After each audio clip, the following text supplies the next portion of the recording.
di mana terdapat jaringan ikat paru dalam jumlah yang berlebihan. Suara saya masih kedengaran ya, Abang Kakak? Kedengaran, Bang. Masih ya? Masih, Bang. Cuman PPT-nya soalnya Zoom-nya baru Zoom. Oh, blur. Ya, bentar ya. Nanti, Bang. Saya kecilkan saja kalau blur ya. Nah, ini masih blur enggak? masih blur, Bang. Lanjut masih. Oke. Mungkin kayaknya sinyal ya. Kemudian komplikasi yang keempat, terjadinya kolaps paru pada efusi pleura, atelektasis, tekanan yang diakibatkan oleh tekanan ekstrinsik pada sebagian atau semua bagian paru akan mendorong udara keluar dan mengakibatkan kolaps paru. Kemudian komplikasi yang kelima yaitu terjadinya empiema, kumpulan nanah dalam rongga antara paru dan juga membran yang mengelilinginya atau rongga pleura. Nah, selanjutnya asuhan keperawatan, di mana kita tahu asuhan keperawatan kita mulai dari pengkajian keperawatan. Nah, ini mulai dari tahap pengkajian keperawatan merupakan pemikiran dasar untuk memberikan asuhan keperawatan sesuai dengan kebutuhan individu. Nah, kita mulai untuk pengkajian efusi pleura pada kasus kegawat daruratan, yaitu primary assessment. Jadi pengkajian awal dilakukan dengan melakukan pemeriksaan ABCD, airway, breathing, circulation, dan disability. Untuk airway, kita periksa apakah kepatenan jalan napas pasien ini baik atau tidak. Nah, kalau pasien dengan efusi pleura datang dalam kondisi sadar, biasanya bisa diajak berbicara itu, maka dipastikan jalan napasnya baik. Kita anggap baik kalau dia bisa bicara. Kecuali tidak sadar, kita harus menduga berarti ada masalah di jalan napasnya. Kemudian, jika tidak sadar, dengarkan bunyi napasnya. Apakah ada bunyi napas tambahan seperti gurgling, snoring, ataupun stridor. Kemudian setelah airway dirasakan aman, kita lanjut ke pengkajian breathing, di mana breathing kita hitung frekuensi napas, yaitu normalnya bisa 10 sampai 20. Kalau misalnya napas pasien dirasa cepat lebih dari 20, ya berikan terapi oksigen untuk membantu pernapasannya. Kemudian kita lakukan inspeksi. Kita inspeksi dengan melihat apakah ada terjadi distensi vena jugularis pada pasien tersebut. Kemudian selanjutnya apakah ditemukan distensi trakea. Nah, kalau distensi trakea ini kalau misalnya parunya yang bermasalah di sebelah kiri, biasanya distensinya akan dia tidak tegak lurus di leher kita, tapi trakeanya agak bergeser ke arah paru yang sehat. Nah, kemudian dilihat lagi kita ada tidaknya penggunaan otot bantu napas saat pasien bernapas. Kemudian kita lihat lagi kesimetrisan rongga dada. Jadi dalam pemeriksaan inspeksi di breathing ini yang kita perhatikan. Kemudian selanjutnya kita lakukan auskultasi ya. Jadi kita dengarkan dengan menggunakan alat yaitu stetoskop. Jika normal maka terdengar bunyi vesikuler pada pemeriksaan auskultasi dada. Nah, tapi kalau bunyi dadanya ternyata tidak vesikuler berarti ada masalah. Kemudian selanjutnya kita lakukan perkusi di mana kita akan melakukan kayak pengetukan di rongga dada. Nah, ketika rongga dada ini kita ketuk, normalnya akan terdengar sonor. Nah, kalau kasusnya pada pasien dengan efusi pleura tadi, maka suara perkusi pada saat kita lakukan di rongga paru yang memang mengalami efusi pleura itu suara parunya tidak lagi sonor tapi meredup, artinya karena ada cairan yang harusnya bunyinya nyaring jadi meredup. Nah, ini yang harus kita perhatikan juga. Nah, maka paru yang mengalami efusi pleura terdengar redup. Kemudian kita lakukan yang terakhir adalah palpasi pada dada. Nah, di sini kita coba rasa dengan menggunakan tangan apakah terdapat nyeri tekan pada lokasi tertentu di area dada. Selanjutnya setelah breathing kita lanjut ke sirkulasi. Pada saat sirkulasi kita periksa tekanan darah pasien, apakah tekanan darah meningkat atau menurun. Kemudian hitung denyut nadi, apakah denyut nadi terasa normal. Hitungannya dalam sinus ritem ataupun nanti dia bisa bradikardi atau tachikardi, ini kita perhatikan. Kemudian kita periksa saturasi oksigennya dengan menggunakan pulse oximetry, apakah saturasi oksigen di jaringan perifer di jari-jarinya itu masih dalam batas normal atau tidak. Kemudian periksa capillary refill testnya dengan menekan kuku jari pada pasien. Kalau misalnya kembalinya kurang dari 2 detik berarti normal, kalau lebih dari 2 detik berarti ada masalah pada sirkulasinya. Kemudian kita periksa suhu tubuh, jadi ini cukup dengan meraba akral pasien saja. Kalau misalnya terasa dingin berarti ada sirkulasi yang bermasalah. Kemudian kita perhatikan juga di sirkulasinya apakah ada terdapat cyanosis atau tidak. Kemudian yang terakhir kita lakukan pada primary assessment yaitu dengan menilai disability. Nah, disability ini kita nilai GCS-nya. Meskipun pasien normal masih bisa berbicara, tapi bukan berarti pasien yang berbicara ini GCS-nya pasti compos mentis atau 15. Bisa saja pasien berbicara tapi tidak nyambung. Ketika ditanya, "Bapak namanya siapa?" Dia jawab, ngomong nih.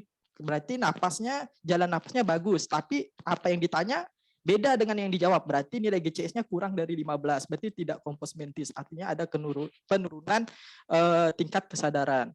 Kemudian selanjutnya kita nilai kekuatan otot motorik pasien. Apakah saat terjadi efusi pleura ini pasien masih mampu melakukan aktivitas secara mandiri atau pasien sudah membutuhkan bantuan dalam melakukan aktivitas. Nah, setelah primary assessment dirasakan sudah diperiksa dan cukup terkendali, maka kita lanjut ke secondary assessment. Yang pertama kita lakukan lagi reevaluasi terhadap ABCD tadi, primary assessment-nya, dan memastikan tidak ada masalah. Kemudian kita lanjutkan pemeriksaan head to toe. Jadi kita mulai lakukan pemeriksaan dari ujung kepala sampai ke ujung kaki. Dari kulit kepalanya seperti apa, di matanya ada masalah tidak, iterik tidak matanya, konjungtivanya bagaimana, terus sampai ke ujung kaki ya. Nah, kemudian kita kaji riwayat keperawatan pasien dengan menggunakan metode AMPEL, yaitu A-nya alergik, M-nya medication, P-nya past history, kemudian L-nya last meal, E-nya event atau history. Nah, kemudian kita lanjut lagi ke pemeriksaan riwayat penyakit keluarga, riwayat psikososial, pengkajian pola fungsi nutrisi, pola imitasi, pola aktivitas dan latihan, pola tidur dan istirahat, dan pemeriksaan fisik. Nah, ini yang kita lakukan pada pengkajian kegawat daruratan pada pasien dengan efusi pleura. Nah, ini kita masuk ke diagnosa keperawatan. Berikut adalah uraian dari masalah yang pada umumnya timbul di pasien dengan efusi pleura. Seperti tadi kita lihat di patofis, itu banyak ya kami munculkan diagnosa keperawatannya, namun tidak semua dari kami kelompok mengangkat diagnosa keperawatannya untuk dibahas di slide pemaparan kali ini, karena memang kami memprioritaskan diagnosa yang menurut kami adalah masuk ke dalam kegawat daruratan. Yang pertama yaitu diagnosa yang kami angkat adalah pola nafas tidak efektif berhubungan dengan hambatan upaya nafas ditandai dengan adanya dyspnea, pola nafas abnormal, tekanan ekspirasi menurun. Nah, kemudian diagnosa yang kedua adalah nyeri akut berhubungan dengan agen cedera fisiologis atau inflamasi ditandai dengan pasien mengeluh nyeri, pasien tanpa meringis, frekuensi nadi meningkat, dan pola nafas berubah. Diagnosa yang ketiga adalah adanya intoleransi aktivitas berhubungan dengan ketidakseimbangan antara suplai dan kebutuhan oksigen, ditandai dengan frekuensi jantung yang meningkat, dyspnea saat atau setelah aktivitas, dan merasa lemah, dan juga ditemukannya cyanosis. Nah, ini 3 diagnosa yang kami angkat. Kemudian adapun pengkajian keperawatan yang kita berikan pada diagnosa tersebut, yang pertama yaitu untuk pola nafas tidak efektif. Tujuannya adalah setelah dilakukan tindakan keperawatan, diharapkan pola nafas membaik dengan kriteria hasil dyspnea menurun, pola nafas normal, tekanan ekspirasi menurun. Intervensinya yaitu dengan melakukan manajemen jalan nafas sesuai dengan SIKI dari PPNI ya. Kemudian ini observasi yang pertama monitor pola nafas mulai dari frekuensi, kedalaman, dan usaha nafas. Kemudian yang kedua monitor bunyi nafas tambahan, misalnya tadi adanya gurgling, mengi, wheezing, ronci, dan lain-lain. Kemudian untuk terapeutik kita berikan posisi semi-Fowler atau Fowler, kemudian berikan minum hangat, kemudian yang ketiga berikan oksigen jika perlu. Kemudian untuk edukasinya anjurkan asupan cairan 2000 ml atau 2 liter per hari jika tidak ada kontraindikasi. Kemudian selanjutnya ajarkan teknik batuk efektif. Untuk tindakan kolaborasi, bisa kolaborasi dalam pemberian bronkodilator, ekspektoran, mukolitik jika diperlukan.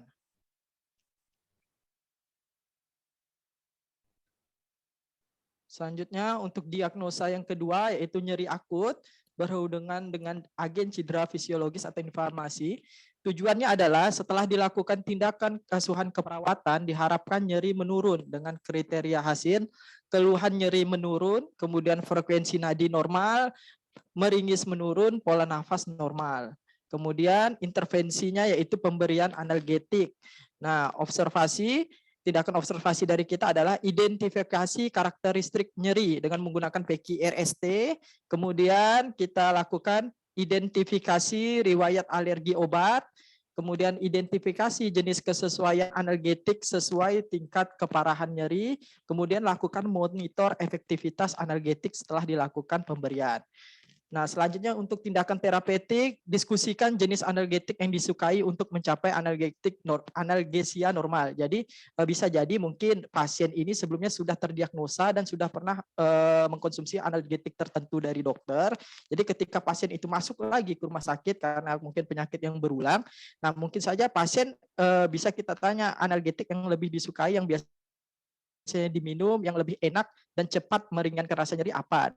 Nah, mungkin itu lebih baik yang diberikan ketimbang memberi analgetik baru gitu kan. Nah, kemudian yang B, tetapkan target efektivitas analgetik untuk mengoptimalkan respon terhadap efek dari analgetik.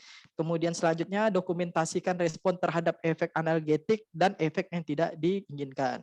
Selanjutnya untuk edukasi, jelaskan efek terapi dan efek samping dari obat yang diberikan. Kemudian kolaborasi, yaitu kolaborasi dan pemberian dosis dan jenis analgetik sesuai dengan indikasi. Nah, untuk diagnosa yang ketiga, yaitu tentang intoleran aktivitas. Tujuannya adalah setelah diberikan asuhan keperawatan, diharapkan aktivitas pasien menjadi meningkat. Dengan kriteria hasil, dyspnea saat beraktivitas menurun, dyspnea setelah beraktivitas menurun, kemudian perasaan lemah menurun, cyanosis menurun, frekuensi nadi juga membaik. Nah, intervensinya yaitu manajemen energi, di mana tindakan observasi kita lakukan identifikasi gangguan fungsi tubuh yang mengakibatkan kelelahan, kemudian monitor lokasi dan ketidaknyamanan selama melakukan aktivitas. Kemudian untuk terapeutik, sediakan lingkungan nyaman dan rendah stimulus, misalnya tidak terlalu banyak cahaya, banyak suara, dan tidak juga banyak kunjungan dari orang-orang yang berkunjung.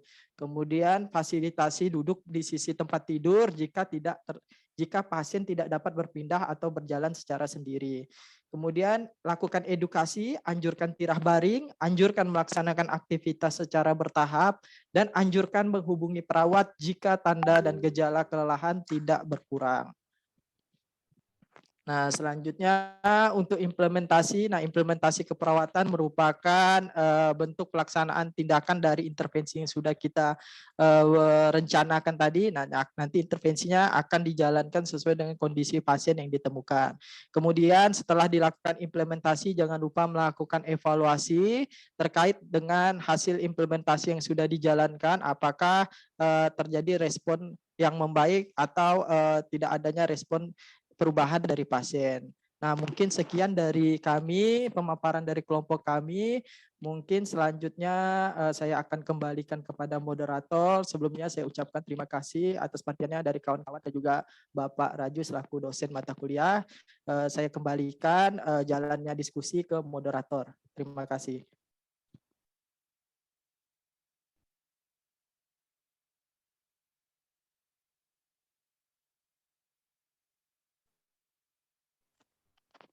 Cek, Bang Nurdin.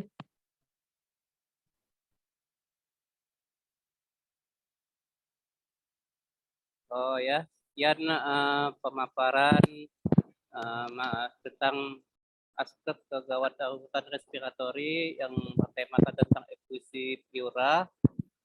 Mungkin dari teman-teman ya tentulah banyak hal-hal yang masih bingung gitu kan.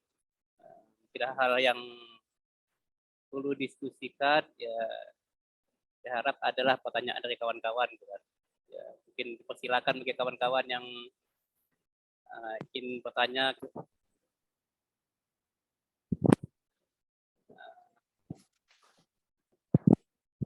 Silakan teman-teman, mungkin ada pertanyaan. Ya, Ayo Bang. masih bisa mungkin akan kami jawab lah ya. Oke. Oh ya Kak Isri, gimana? Mungkin ada yang perlu dibahas atau dipertanyakan? Ayo Bang. Oh ya, silakan Kak Isri, silakan. Kak Nesi ya. Oh, sorry. Itu balik. Jadi terima kasih atas kesempatannya. Mungkin ada sedikit pertanyaan saja. Efusi pleura ini penderita yang seperti apa sih yang berisiko kita terkena efusi pleura? Tadi dari Gimana?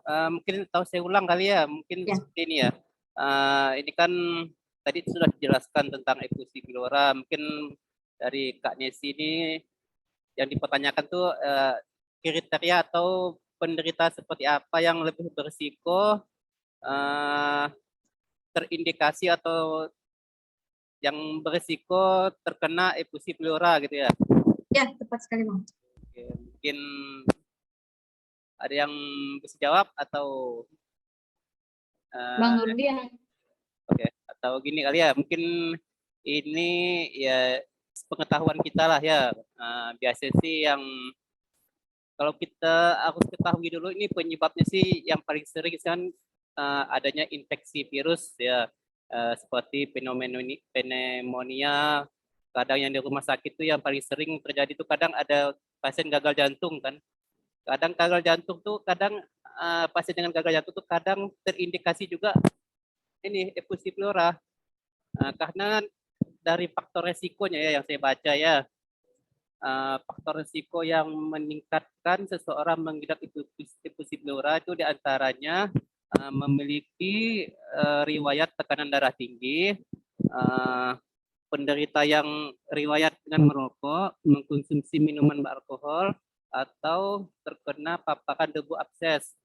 Dan juga terkadang ini pasien yang menjalani perawatan atau pengobatan untuk penyakit kanker yang mempengaruhi cara tubuh dalam menahan cairan. Dan tadi pun di pathway,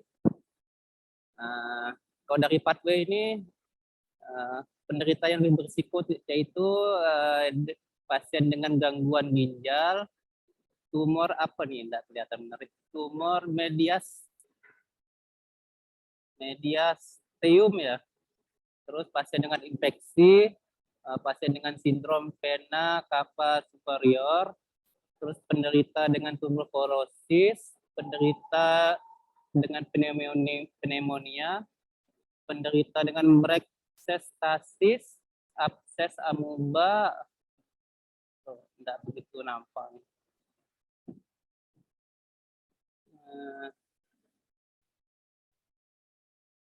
Abses amuba suprenik yang menembus rongga pleura. Kalau dari pembahasan yang kami cari sih ya seperti itu ya Mbak Nesi ya. Mungkin ada teman-teman yang lain untuk menambahkan. Ya. Bang, saya nambah sedikit ya Bang ya. Ya. Nambah dari itu sih jawaban dari Pak Nurdin tadi. Sedangkan kalau kita lihat dari penyebab efusi pleura itu sendiri, bisa saja yang lebih berisiko itu adalah penderita dengan penyakit TB paru. Karena basil Mycobacterium TBC itu bisa masuk melalui saluran napas menuju alveoli sehingga terjadilah infeksi primer. Jadi yang lebih berisiko itu adalah penderita TB paru, Bang.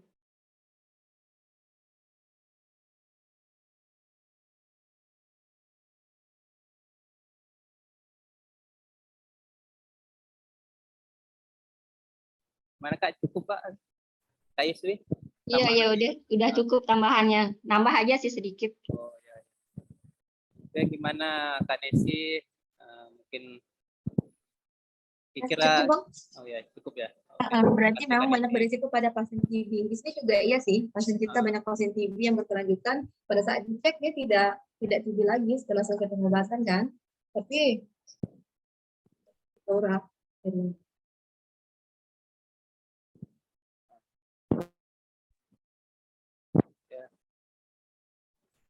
Oke, mungkin ada pertanyaan lain. Ketika ada pertanyaan ya, kalau yang sulit mungkin kita tampung dulu pertanyaannya. Bang Nurdin. Oh ya, Pak Reja, silakan. Ya, izin bertanya Bang Nurdin. Ya. Terima kasih. Baiklah, saya mungkin ingin menanyakan kepada kelompok dari etiologi atau penyebabnya salah satunya adalah gagal jantung kan ya. Tetapi di diagnosa sepertinya tidak ada timbul gangguan pada sistem kardiak berarti ya. Dari kardiovaskularnya gitu ya. Ya, kardiovaskular berarti kita tidak, atau sirkulasi kan kita tidak menemukan. Kemudian apakah kelompok, saya lihat diagnosa pertama itu kan respiratori. Kemudian diagnosa kedua itu kan nyeri kan ya. Diagnosa ketiga intoleransi aktivitas. Mengapa kelompok mengangkat diagnosa nyeri ditempatkan di nomor 2? Karena saya lihat di SDKI maka fisiologislah yang dulu kita dahulukan.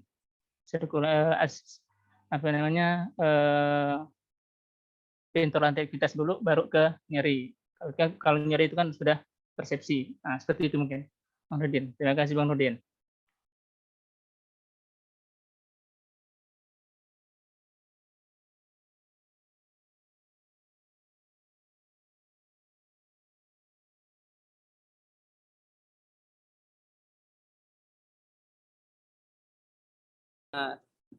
Oh ya Bang, gini Bang ya, mungkin dari Bang Reja ini atau Pak Reja ini, kenapa nyeri ini jadi prioritas kedua gitu Bang ya? Kenapa enggak intoleransi aktivitas diletakkan di nomor 2 gitu ke Bang?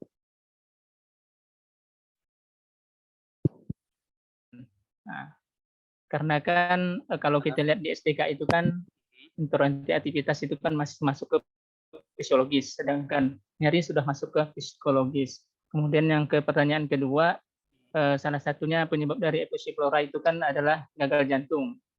Tapi di diagnosa perawatan tidak ada terkait masalah sirkulasi. Ya.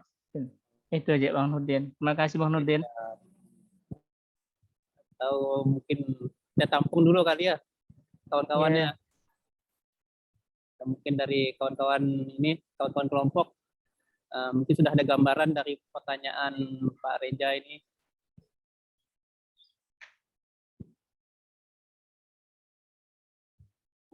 Kalau dari saya sih ya, karena kan pertama ini mata kuliahnya kan ASKAP respiratori kan. Ya, kenapa nggak diangkat tentang kardiovaskularnya kan? Ya kemungkinan kalau di mata kuliahnya ASKAP tentang kardio ya mungkin kardio diangkat lah gitu ya, karena ini ASKAP respiratori ya mungkin kita kesampingkan gitu kan. Atau mungkin ada tambahan kali dari Bang Basofi kan. Boleh saya nambahin ya. Oh ya. Baik, jawab lengkap sekali yo. Langsung jawab lengkap tadi.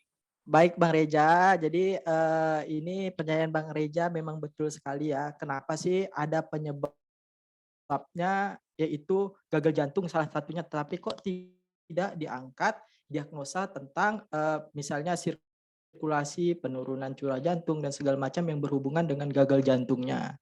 Jadi kenapa kami tidak mengangkatnya, karena memang Bang Reja fokus kita di sini adalah seperti yang Bang Nurdin bilang, yaitu pada masalah efusi pleuranya terkait dengan masalah yang menjadi penyebabnya. Misalnya kan tidak hanya gagal jantung, di sini juga ada gangguan ginjal, adanya tumor, ada infeksi juga pada di perlakuan penyebabnya itu hanya kita mengetahui saja bahwa penyakit ini jika dibiarkan bisa menyebabkan efusi pleura. Tapi pada saat pasien dirawat, diagnosa yang timbul adalah efusi pleura, maka keluhan yang timbul juga adalah keluhan efusi pleura. Tapi bukan juga tidak mungkin. Misalnya pada saat dia terkena efusi pleura, ada juga diagnosa gagal jantung, ya bisa saja mungkin dimunculkan diagnosa tentang sirkulasi yang berhubungan dengan gagal jantungnya. Ya Bang Reja ya. Jadi begitu. Jadi kenapa kelompok kami tidak memunculkannya. Karena tadi memang fokusnya di pengkajian dan asuhan keperawatan pada pasien dengan evolusi floranya, jadi tidak berfokus kepada penyakit-penyakit yang menyebabkan untuk terjadinya evolusi flora tersebut. Nah, kemudian untuk yang pertanyaan kedua, kenapa kelompok lebih memilih diagnosa nyeri ditempatkan ke prioritas kedua dibandingkan dengan intoleransi aktivitas. Karena ini menurut kami berhubungan dengan kegawat darurat. Nanti akan ada skala ukurnya dari 1 sampai 8. Maaf, Kalau bocor. dia melakukan. Kalau ukurannya menurut kita, Suara siapa ya? pandangan dari klinikal. Kayak nih.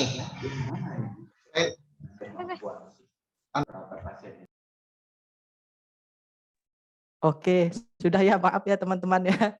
Mungkin ada teman kita yang mungkin tertekan itunya tombol mikrofonnya. Nah, jadi untuk pertanyaan yang kedua Bang Reja ya, kenapa kami kelompok memilih diagnosa nyeri sebagai diagnosa utamanya. Nah, jadi sebagai pertimbangan bahwa kalau misalnya kegawat daruratan ini, kenapa kami naikkan diagnosa nyerinya dibanding intoleransi aktivitasnya. Kalau intoleransi aktivitas rasa kami tidak begitu mengancam, tapi kalau begitu nyerinya timbul dan intervensi yang kami ambil pun bukan nyeri misalnya ajarkan teknik relaksasi, tapi bukan skala nyeri yang seperti itu pada kegawat daruratan ini, tapi memang skala nyeri yang hanya bisa diatasi dengan analgetik. Makanya yang kami tampilkan untuk intervensinya pun ada intervensi pemberian analgetik, bukan intervensi misalnya kita melatih pasien untuk mengontrol nyeri seperti apa. Jadi itu tidak ditampilkan karena menurut kami nyeri yang muncul ini adalah nyeri yang memang betul-betul harus ditangani segera, bukan nyeri yang biasa kita temukan mungkin pada pasien yang mungkin sakit mah itu masih bisa dinantikan nyerinya. Makanya nyerinya didahulukan ketimbang dengan diagnosa keperawatan intoleransi aktivitasnya. Mungkin gitu Bang Reja ya, atau mungkin ada masukan dari teman-teman lain, ada pendapat lain, mungkin silahkan untuk kelompok kami juga membantu jawab. Jika mungkin ada selisih pendapat, dipersilakan. Bang Reja, gimana Bang Reja? Ya, terima kasih Bang Zoki.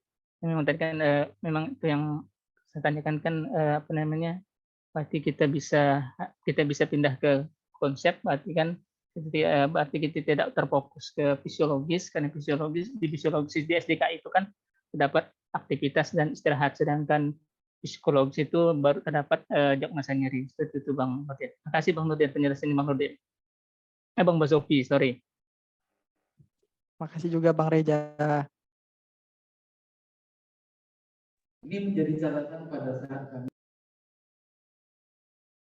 Ya, gimana Bang Reja? Kira ini jadi ya, jadi PR kita berikutnya lah nanti ya, biar kita sama-sama belajar berikutnya kan ya. Kami pun dari kelompok ya masih belajar juga sih Bang Reja.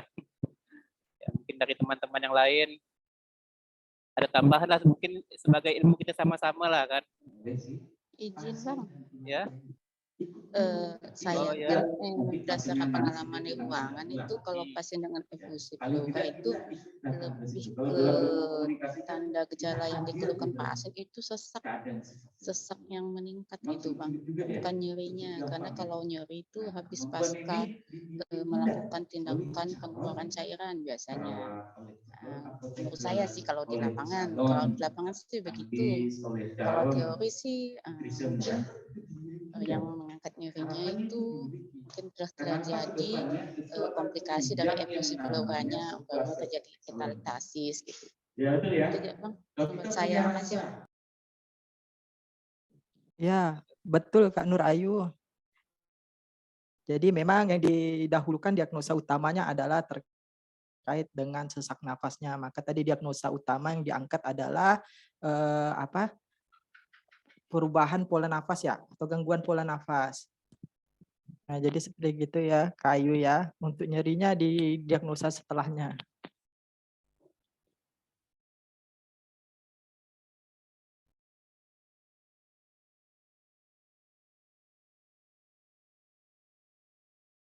Ya, terima kasih banyak ya Bu Norayu ya. Terima kasih atas berbagi pengalamannya kan. Ya kalau Kalau tidak ada, mungkin kita kembalikan ke Sipen atau ke dosen untuk langkah selanjutnya. Jika tidak ada lagi pertanyaan. Iya, makasih Pak. Wah, udah langsung ke saya kan nih.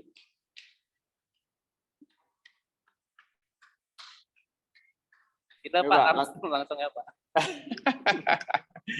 Ya, selamat ya kelompok tadi udah saya lihat apa itu persiapannya luar biasa dan memang betul-betul disiapkan dengan baik sehingga setiap pertanyaan itu dapat dijawab gitu Pak ya.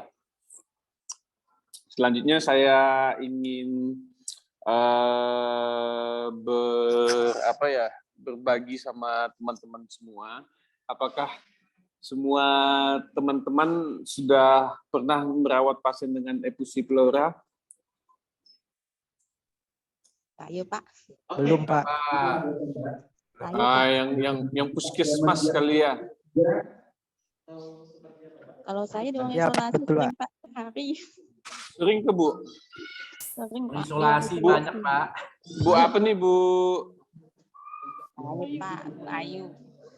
Bu Nurayu, pemangkat ya, enggak heran kita kan. Bu Nurayu, coba Bu Nurayu dengan kelompok lah nanti ya, dengan kelompok cerita sama-sama karena kita nih makulnya adalah kegawat daruratan. Bu Ayu dan kelompok kira-kira kalau efusi pleura itu kegawat daruratannya tuh yang paling mungkin terjadi baik itu komplikasi atau apapun, apa kira-kira Bu?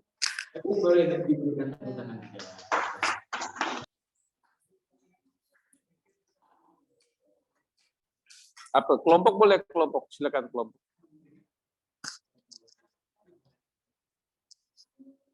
Kegawat daruratannya itu. Gangguan pertukaran gas karena adanya cairan dalam paru sehingga terjadi sesak hebat bagi pasien. Jadi tindakan biasanya kegawat daruratannya itu kan pengeluaran cairan. Pengeluaran cairan Bu ya. Ya, biasanya dilakukan dokter itu tahap pertama gitu. Ya. Berarti dilakukan water cell drainase Bu ya. Iya. Ya. Menurut kelompok dan Ibu kemungkinan terjadi asidosis respiratorik atau alkalosis respiratorik bisa enggak? Pasien dengan efusi pleura.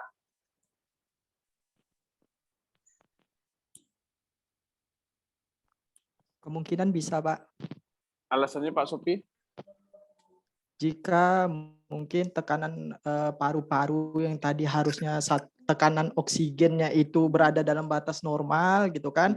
Jadi dan juga tekanan CO-nya dalam batas normal. Jadi ketika terjadi efusi pleura, jadi paru-paru tidak bisa mengembang dengan sempurna. Artinya siklus pertukaran atau difusi dari oksigen dan karbon dioksidannya juga itu bermasalah. Jadi apabila kadar dari salah satunya meningkat, entah itu tekanan O2-nya atau tekanan CO2, bisa jadi nanti terjadi yang namanya alkalosis respiratorik ataupun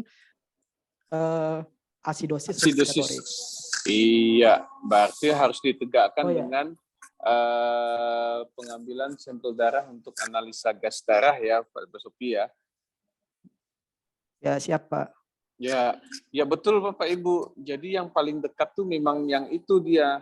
Jadi efusi pleura saja biasanya kebanyakan tuh cenderung tidak gawat ya kalau misalnya ditangani dengan awal. Tapi dia menjadi gawat tuh mungkin yang sudah komplikasi lain, sudah terjadi kolaps paru, sudah terjadi apalagi ya penumpukan cairan yang memang terlalu banyak sekali yang tidak dibuang. Nah, itu dia yang kasus-kasus kegawat daruratannya seperti itu. Untuk penanganannya, kalau tadi Pak Basopi kan prinsipnya tetap yang ABC ya.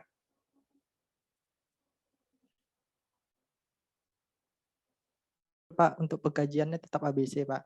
Pengkajiannya ABC ya. Kalau RW-nya kelihatannya nggak masalah ya? Iya Pak, biasanya tidak ada masalah untuk air. Breathing ya paling ya.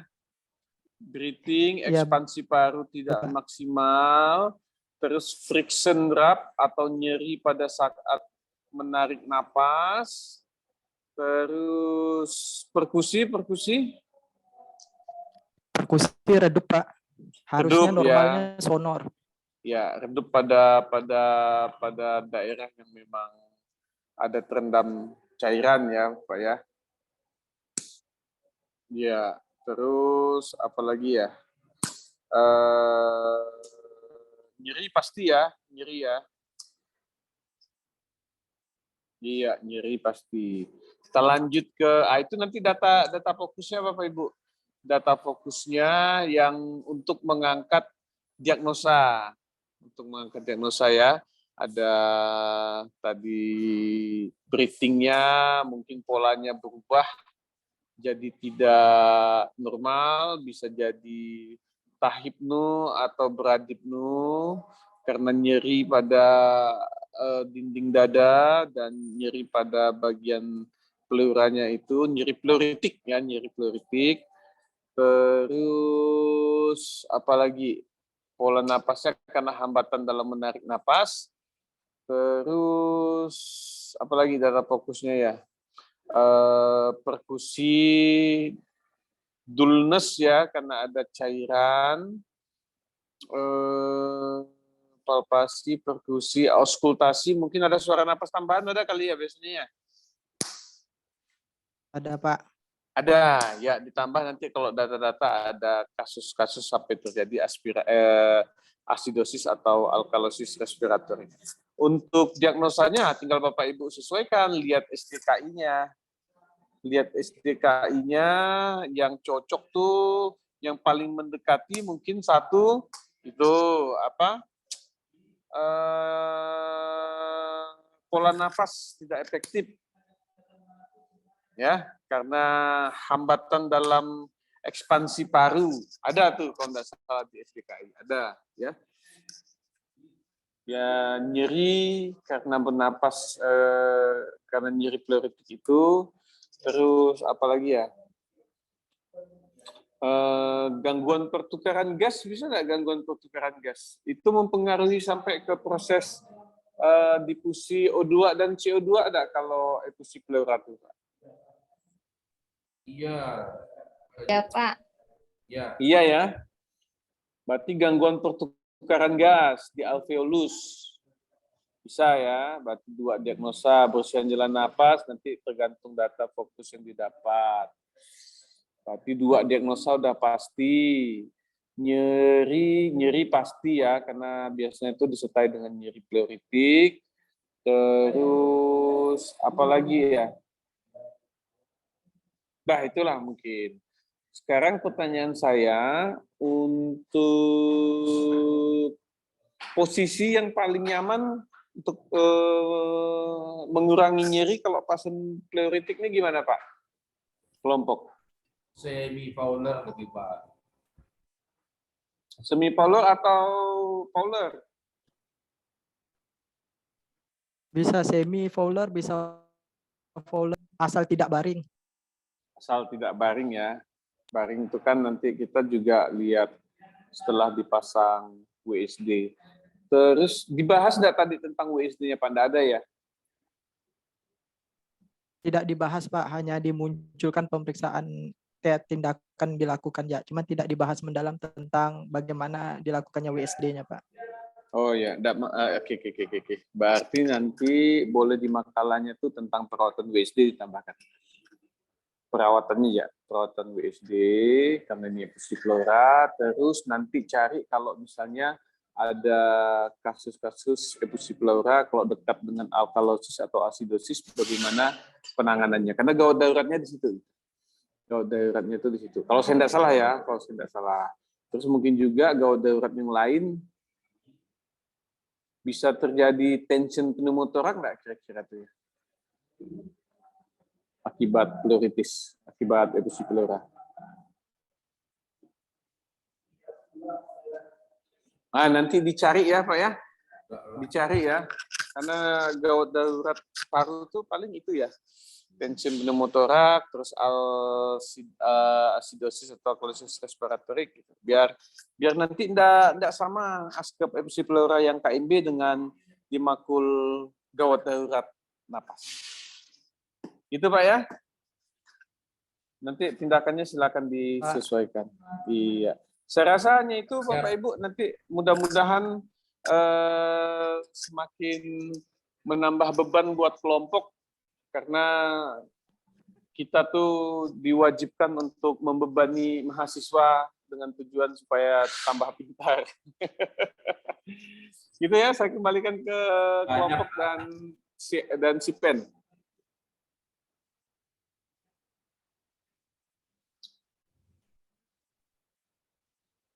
Baik Pak, terima kasih Pak atas tambahan dari materinya buat kelompok. Nanti akan coba kami tambahkan di makalah Pak. Iya. Ya, terima kasih ya kelompok, terima kasih teman-teman yang lainnya. Cukupkah? Cukuplah ya. Pak, pas Pak. Bu Erni Ya kan Pak Adam? siap-siap. Pas Pak, Bu Erni masuk jam 15 Pak. Oke. Dana di foto lo dokumentasi. Pak Raju, Ya. besok jadi masuk manajemen pasien safety enggak Pak abis EBN? Jam berapa tuh Bu? EBN kan jam 1 katanya. Banyak. Lanjut jam 2 mungkin Bapak bisa masuk 2 kelompok Jam 2 sekali. iya. Banyak unian bisa sampai 2 kelompok sekaligus. Presentasi Satu ya doang tapi. Iya presentasi. Oh, presentasi. Sigi-sigi weh, sigi-sigi. Boleh Tapi lah. besok saya masuk kelas itu juga, kelas reguler tuh yang RKI. Oke siap Pak. Ya. Terima kasih Pak. Ya. Oke, Pak Ibu, terima kasih. Yo, foto. Foto. 3, 2, 1. Oke, sip.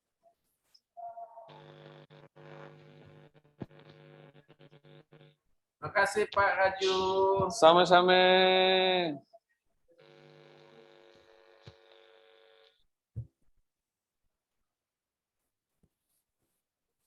Bang Nurdin.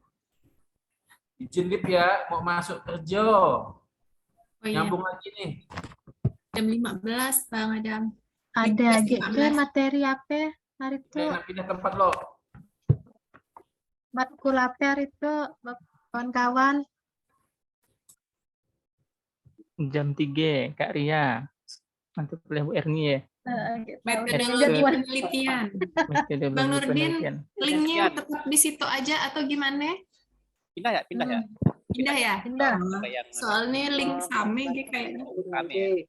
Ada ya. Oke. Ya. Oh, iya. Live ya.